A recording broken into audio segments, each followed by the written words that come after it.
A comment and a question. As a student of international politics, Middle East politics, Iranian regime, not the Iran, events of 2009 indicated that that regime does not truly represent Iranian people. And then we have Iranian nuclear program. Iranian regime is stood on the platform and consolidates power based on anti-US, anti-Israeli rhetoric. Iranian nuclear program is being adopted either based on their interpretation for self-defense or for their global regional agendas. From international perspective, Iran is not as naive to wipe Israel off the map, and it's not as naive to not use nuclear weapon for their regional agendas and for their antagonistic platforms that they have been consolidating power. So the talk is not to use military strategy in order to deal with Iranian regime, but then the talk is Iranian regime, Iranian nuclear program, you want to deal with this, why not deal with this? Is there a feasibility that the international community and regional powers could get rid of this so that this will be solved by itself? Thank you. I guess that's the regime change question. Mehrzad, do you want to take that? Well, I think the events of 2009 demonstrated quite well that the present regime has some serious legitimacy problems in the eyes of many Iranians, and those type of unrest, those type of concerns, grievances, of course, have not been put to rest. They are still there, lingering in the background, and who knows? I mean, Iran.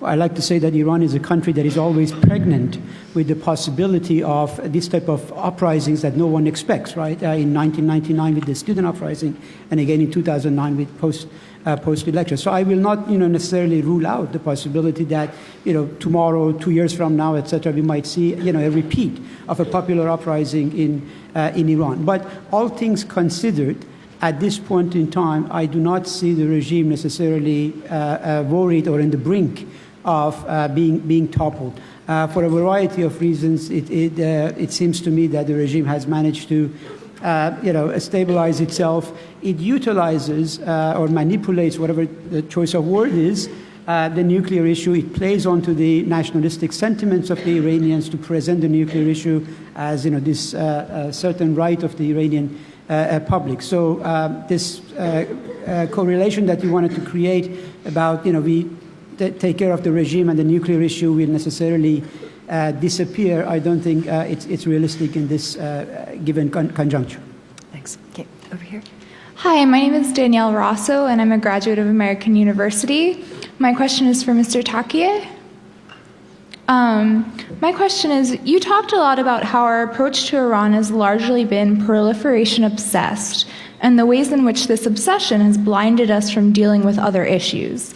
My question is, how entrenched are we in that mindset? Is it really possible to table the issue temporarily to deal with other things without seeming to abandon the issue completely?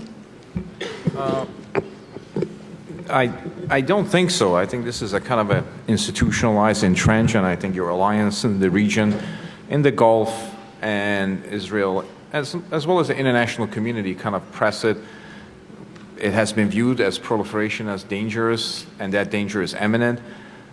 Frankly, I'm one of those people that don't believe Iran is the most pressing national security concern that the United States has. There are far more bigger ones, such as integration of China in some sort of the 21st century international system or whatever. And if Iran is the biggest threat that we face, then we're a fairly secure country. But nevertheless, I think that's been the issue that has dominated all other issues. And so long as that's the case, then I don't see any change, because as I said, there's a concept that has evolved on how to deal with Iran, and that concept is predicated on counter-proliferation. And that has all kinds of deficiencies. And one of the ironies of a counter-proliferation policy is it hasn't produced proliferation results.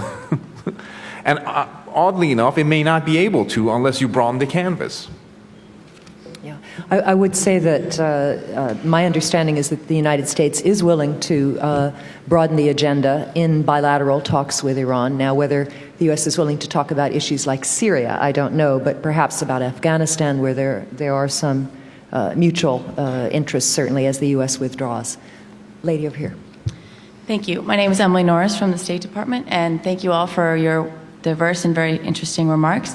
My question concerns, if we are going to speak to the Iranians, two things. How do we overcome the issue of the trust gap that has developed over the past several decades and has been increased through the situation in dealing with Afghanistan after the invasion, or addressing other issues such as the Mujahideen Khalq or security in Iraq? And when we have all these divergent issues that we may want to discuss with the Iranians, and yet because we have this trust gap, I mean, the Americans don't have any representation in Iran whatsoever. Very few American diplomats have ever actually traveled to Iran, and the Iranians who are here don't interact that much with American society and don't interact with American officials. How do we even begin to negotiate and overcome the trust gap that prevents us from addressing either if we want to focus on just the nuclear issue or if we want to bring up all these other issues as well? And secondary to that, how does the domestic factor affect our ability to negotiate? From the American side, the domestic push and pull between Congress and the White House, and in the Iranian side, the domestic conflict between Khamenei trying to maintain his power while there's huge unrest in the middle class, and yet there's still this die-hard group of people who do support the Iranian regime and do support what they stand for against the United States and against Israel. Thank you. Very good question. Who wants to? I guess it's maybe both Ray and Mehrzad. You want to start? Look, I mentioned that psychological, scar tissue for the last 34 years being an obstacle. But on the other hand, right, I think, I have enough respect for the policy-making establishment in this country to know that these guys as well realize that there are certain benefits to be gained, right, from not being a hostage to the traumas of the past, but to address the pressing issues of today. Let me just mention 4 or 5 issues as to why I think the United States should negotiate with Iran at this very moment without any type of preconditions. Number 1, okay, if I'm President Obama, I have I look at my watch for the next 4 years, right? During these 4 years, 2 things can happen, possible scenarios, that either one of them is not going to be, my lasting legacy. A, there is a war with Iran, right? Or Iran will go nuclear. Both will happen on your watch. Both of them can be the defining moment for the Obama presidency.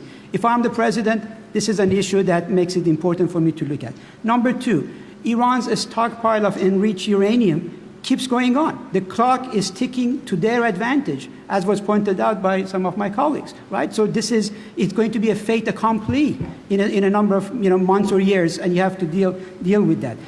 Sanctions are not going to bring about regime change, as we have seen in the cases of Cuba, North Korea. Sanctions by the Israelis against Hamas did not bring the Hamas down either. So let's not get carried away with how effective sanctions can be. Price of oil can drop, and therefore it can be helpful to the U.S. bottom line in economic sense, right? The looming 2014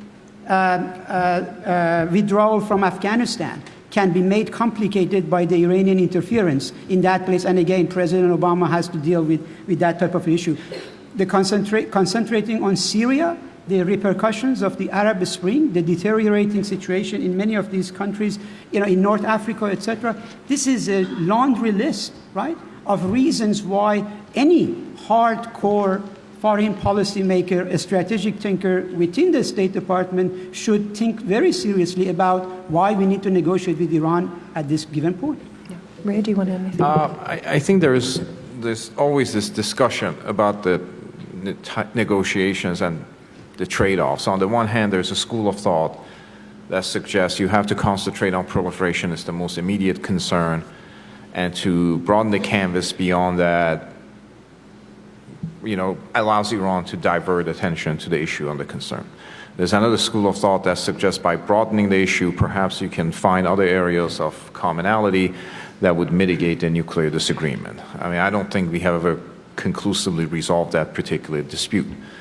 As I said, I think there's a possibility of some tactical interim agreements, but beyond that, I'm not quite sure if either country is in a position or inclination to do so.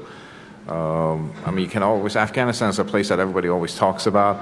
The United States and Iran have had common interests in Afghanistan really since 1980s, and somehow that has never culminated in a different kind of relationship on other issues of concern. So I'm not sure if it will in this case either. But that's the kind of a conceptual divide about how to conduct negotiations. I suspect, given the way this issue has been articulated and constructed, it is likely to be more proliferation-centric. And if proliferation issues aren't mitigated, then you begin to see it worsen. Now, I can see the next 4 years being pretty much like last 4 years, except at higher level. There'll be more sanctions. There'll be a greater degree of Iranian nuclear resources. And there is a price to be paid for this, and the price is actually being paid by the Iranian people. Because nobody wants to talk about this clearly. There is a sort of an ethical dilemma to economic sanctions.